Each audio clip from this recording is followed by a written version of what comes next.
Welcome to the Rustic Songbird Podcast.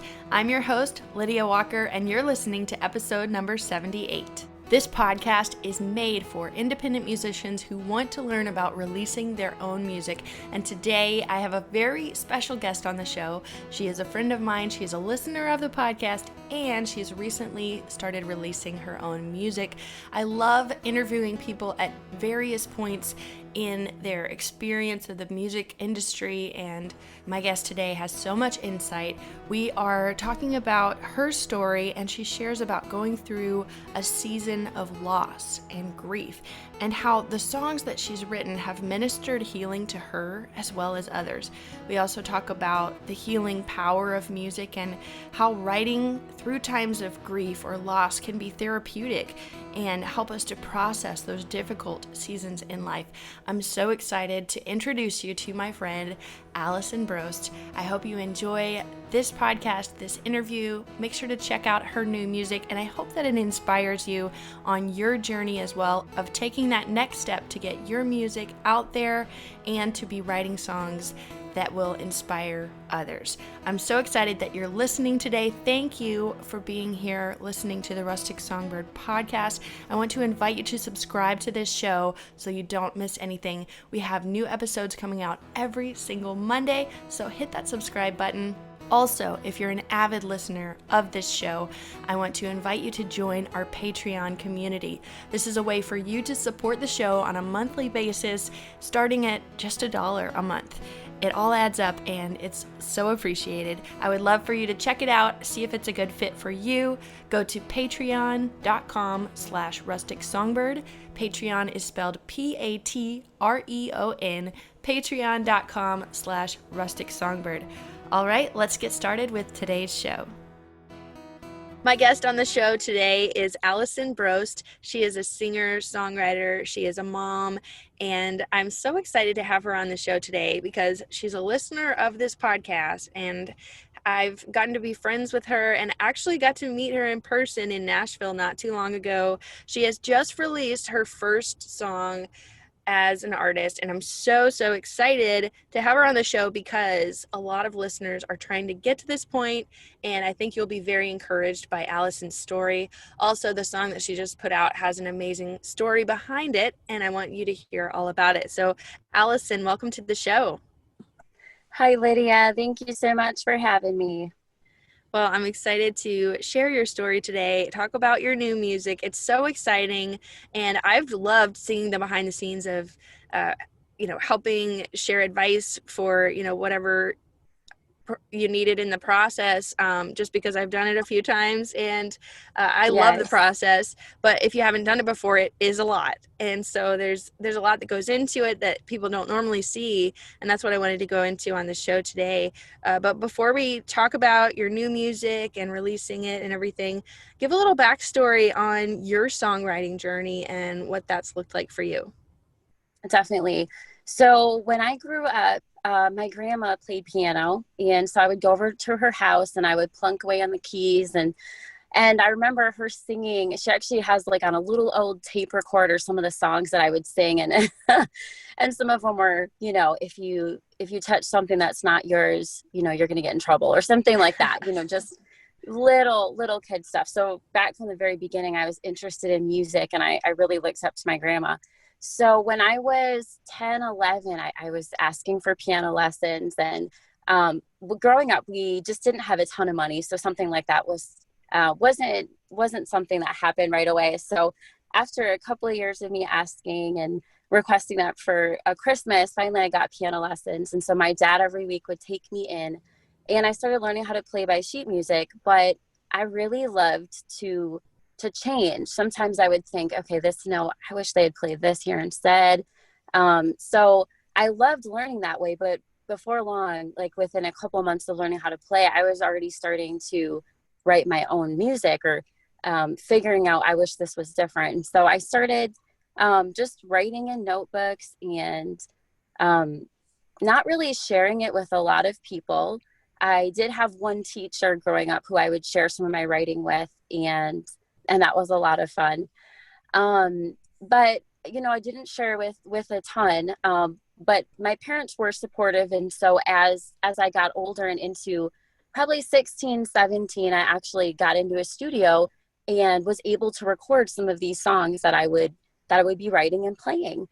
And so that's kind of really where my love started, was really just putting a lot of my writing with and figuring out that I loved music too, and then just kind of putting them together. So I'm now in my 30s. So life kind of happened. And at 19, I ended up getting married. And I remember one of my first questions when my husband and I were talking about getting married was, can I still do music? Can I make this happen and get married and have kids? And, you know, sometimes it feels like, well, I don't know if I can do both. I don't know how to manage doing both. How can I manage being a wife and being a mom and still getting to do music? But I knew that that was something that kind of made me who I was. Right. And so that was kind of one of the prerequisites for me, was I really need you to support me in my music and what I do. And so, so around that time, I actually was one of the worship leaders in our kids' church, and I would play music, and our worship leader at our church kind of took me under her wing and taught me how to play by chords. And I found within that, because I come from more of a, you know, sheet music, classical structure, which I was constantly trying to change. But when I discovered chords, I realized, hey, I can play around and there's a little bit more freedom and flexibility. Yeah. And within that, I was able to realize, oh, I can play around with these chords, use these as a base, and start writing. And so I started writing, and I would introduce some of my songs to the worship director at church. And throughout the years, we would do some of my music as well. And that was really awesome for me to get to experience too. That is so cool. And there were several things just in your story right now. I mean, I'm still getting to know you and your backstory. Yes. But one thing you brought up is getting married and wondering what's this going to look like making music going forward. And I think a lot of people at that point just hang it up as a hobby, and they're like, oh, well, I'm too busy now. You know, getting married and becoming a mom, yes, I mean, is a huge change in your life, and it's very demanding. And I know for me, becoming a part of a community of women that were moms and also making music was so inspiring, to just see what's possible and to know that when they were working on their dreams, their kids are watching that and they're able to see you creating and be on the inside of that. And so I think it's beautiful to be able to make music and also, you know, be in that high calling as a mom. And that's two things that I'm very passionate about, is music and motherhood. But I think it's important for people to know that, like, you do have to make adjustments, and of course, like, family should be priority, but there is possibility, yes, to do music or art or whatever it is. Like you said, it's part of who you are. And so even if you do have to pause, like if you're not as busy with music, or if you're not touring full time, or, you know, it might look different being at home bouncing babies and also writing songs. Yes. But it's so possible. There's a lot of opportunity out there. And so I want to be an example as well of somebody that is going for it and making beautiful music and also taking care of beautiful babies. So when you became a mom, I know you have several kids now, but when you became a mom, did you find yourself, you know, making up songs with them, like teaching them like your grandma did? You know, I wish I did. I think a lot of my times I would actually kind of just focus on taking those nap times and using that to write music. So it kind of just changed the times of when I would write.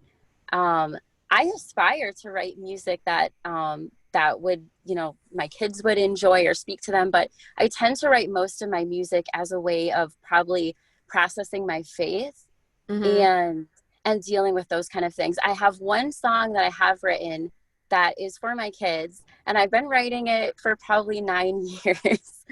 So hopefully I finish it here. But yeah, my music for me tends to be something that is about my faith. And so that's kind of where I tend to write. Yeah, well, let's talk about that, because the process of like writing out your own thoughts and feelings and processing in your spiritual walk, I think is so valuable. I know a lot of songs that I've written have really deep lyrics because they're based on scripture, or they're inspired by a sermon that I heard, or a lesson, a life lesson that the Lord is teaching me.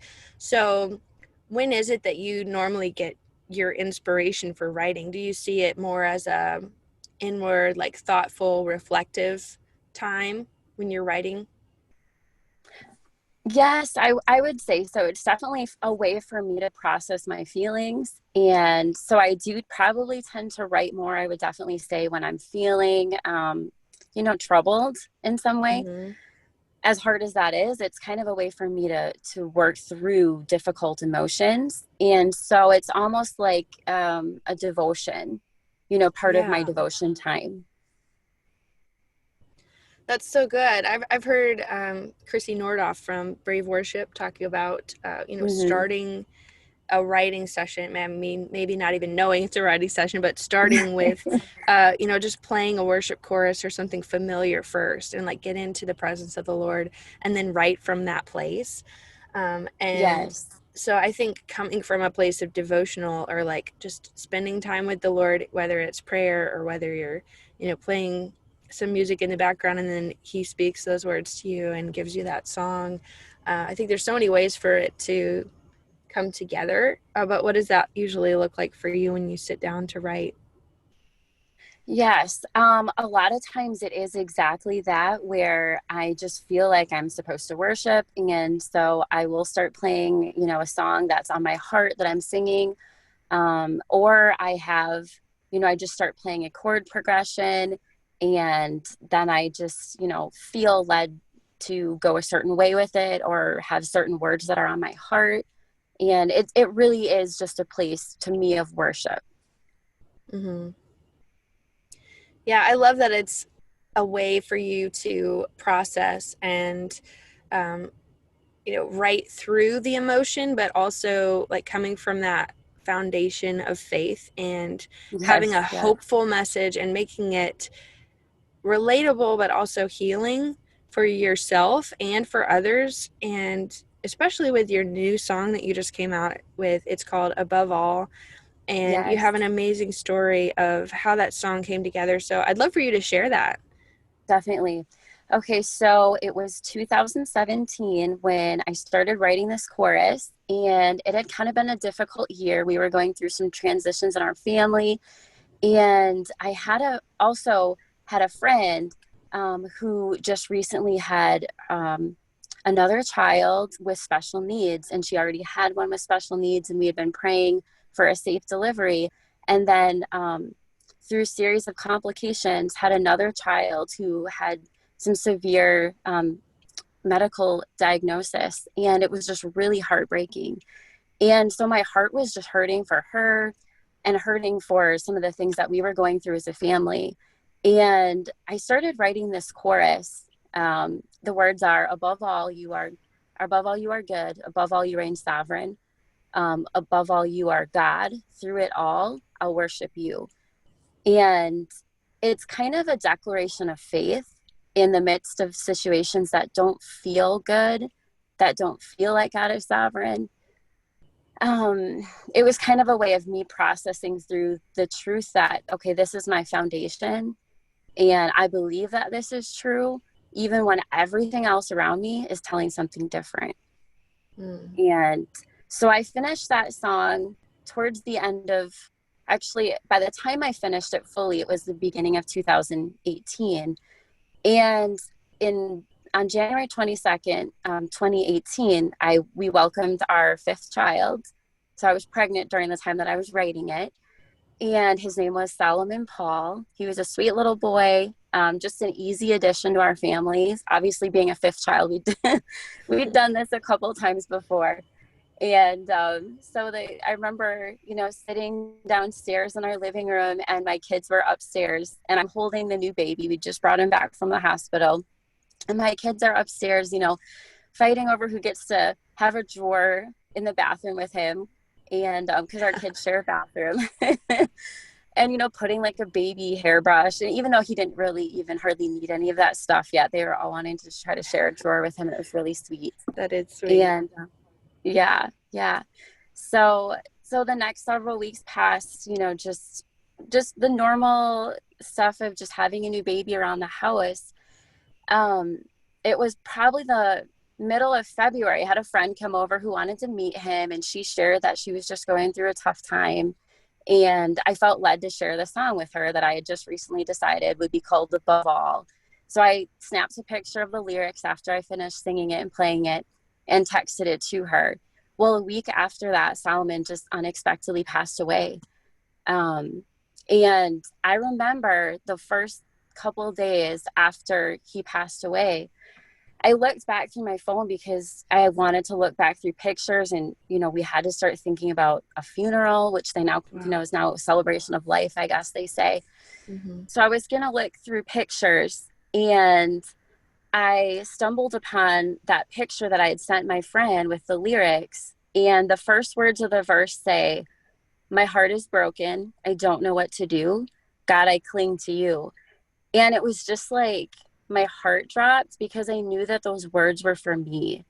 And I thought that maybe I'd been writing them for this friend almost. But I realized that God knew that I would need these words, before I knew that I would need them. And he knew that I would need to remember that he is still good, that he is still sovereign, that he was still God, even in losing my child and even right now. Yeah. And it just meant so much to me to have that foundation, that even when I wasn't feeling like it, that he was still there.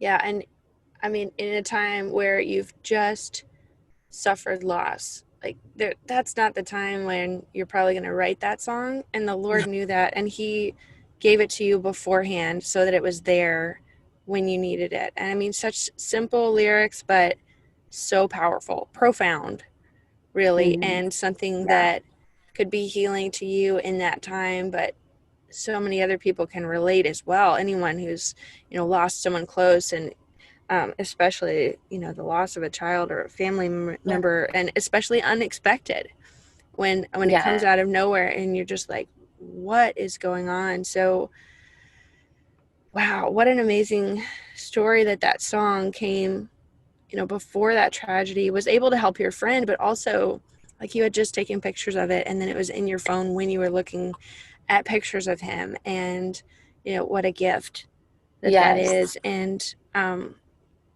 grief reminds us that, there's something that is, being missed. It was nothing that you would have chosen, but then here you are, and so for the Lord to minister to you, to your heart, right at the time when you needed it the most, is just so special. Yes, it meant so much to me. So, and that's just been a big part of the healing process for me. At first, when I lost Solomon, it was, in some way, it was really difficult to think about going out and seeing people or standing in front of people, or, having to go to the funeral and be the mom standing there and having everyone feel sorry for you. And through this process, I think God has made me realize that we all go through grief. We don't all lose a child, but we all go through hard stuff. And, just having that compassion for other people and having grace and realizing that we all, need that hope that we have in Jesus. Mm-hmm. Wow. I'm so excited that this song is out, because I can't wait to hear the stories from other people that have heard it. I want to encourage all the listeners to go and listen to it. It's out on all the streaming platforms now. It's called Above All by Allison Brost. So you can look it up and listen to it. I listened to it several times in a row the day that it came out. I just had it on repeat, and I was singing along and just thought, wow, what a good reminder that above all, it doesn't mean like after all, but even through it, above all that we go through, above every situation, God is still sovereign. He's still on the throne. He's still there for us, and he's with us. I think that is such an important thing to remember. I recently sang at a funeral for a member of our church, and just seeing the richness of his life, and being there grieving with the family, and we're suffering the loss of missing someone, but we know that they're out of pain. They are in the hands of the Lord, and they're in heaven with no more pain and no more of the sorrow that we have in this world. And so there's like this amazing reminder of, yes, life is difficult and we are going to miss them like crazy, but there's something after this, and he is still above, he is still in control, even through the most difficult times. Yes. Yeah. So how would you say your writing has changed at this point? Like how you process things and write things on the, I mean, it is on the other side of it, even though you can never Yes. fully I mean, you can have healing Yes. from that, but how would you say it's different? Because you have a different perspective now. There's no going For back to sure. how it was before because of all the things that you have learned and processed, and all of the things that you've grown into through this process. So Yes. what does it look like now? Yes. I heard a quote that said recently, you don't get over grief, you get through it. Yeah. And I think that's really powerful because you can't escape it. You know, we as humans sometimes try to use ways to escape, whether it's Netflix, sometimes things that aren't even unhealthy, but instead really actually getting through it. I think we do that by leaning in Jesus, because we just really, there's just so much in this world that we cannot handle on our own. Right. And I think that's really what I've learned. And I think it's been really eye-opening for me and transformational in that the purpose in my music, I think in our selfish pride, sometimes it's nice to say, oh my goodness, I have so many streams or so much this. And I mean, that's awesome. And even today I was looking, and my dad had mentioned, well, maybe she'll want to know about how many streams or things like that. And I felt this check in my spirit of just, it's not about the numbers, Right. and it's easy to say that, but it really isn't. There's so much more Yeah, to there's so life much than the more. numbers. Yeah. And why am I doing this? Because it really, yes, it's awesome if more people are listening to it, but really it's about helping. And I think that's the transformational thing for me, is that I want my writing not to be about, bringing myself glory, but bringing God glory. And that's really what makes the difference. That is not for me. It's to help other hurting people. And I think that's where my heart and my passion is that I've been there, where you feel like, I don't know how I'm going to make the next step. I don't know how I'm going to get through the next hour, let alone the next day. And I just want, my music and whatever I do to help be an encouragement to others who are struggling and who are hurting.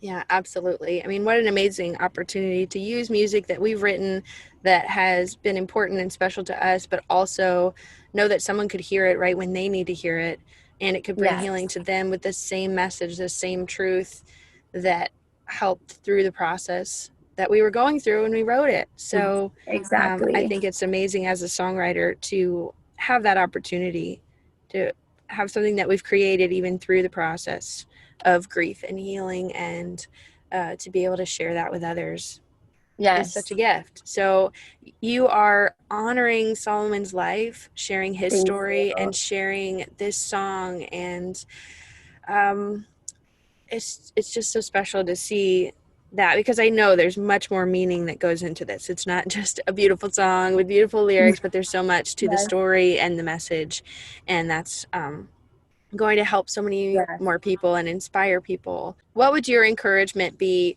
for someone who is writing about their own story? I would say, first off, bring it to Jesus. Bring that story, all that pain, all those feelings to Jesus, and let him help you through that. And then I'm still working on this myself, but using those feelings and those emotions to bring others hope, coming to a place where we're writing not just for ourselves, but thinking about others and thinking about how other people are going through those hard moments, and how can we bring encouragement and hope to people that are struggling. Because I think that's the purpose of music that binds us together. When we listen to a song, we kind of internalize it as people. And so to make music that's not just for us, but for other people as well. Mm-hmm. Yeah, it gives it a greater purpose. Like you said, it's not like, hey, look at me, look how great of a songwriter I am, like look how great of a singer I am. If that is our goal, then it's pretty shallow. But if there's more meaning behind it, I think that gives it so much more purpose. And then even if one person hears it and their heart's changed, then it's worth it. If one person hears it and they feel comforted, then that's the purpose of that song. And I love that you wrote it even before your own situation, but it was already blessing people before you dealt with that loss. And so it's amazing what the Lord can do with our songs. And sometimes they're written before their time, sometimes they're written and we don't fully understand it until later on in our life, and we go through a difficult time, and the Lord brings that song back and reminds us with it, and it means something even deeper to us, even than we knew when we were writing it. Yes. So I'm so glad that you came on the show to share your story, and I love the music that I've heard so far, and just so excited for you putting out your own music. And I know a lot of listeners are trying to get to that point of writing and recording and releasing their music. It is a process.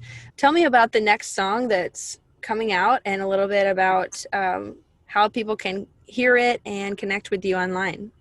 Awesome. Yes, my next song is called To God Be the Glory. And it's actually the first song that I wrote, like the first full complete song after losing Solomon. And so it's a little raw and it's really real. And, it asks some of those hard questions like, God, this isn't what I had planned. I don't understand that kind of language.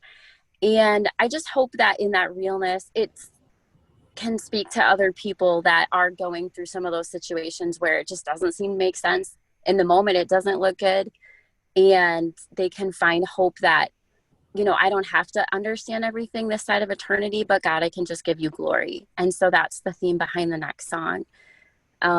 It'll be released in October, and so I can't wait for you all to hear it.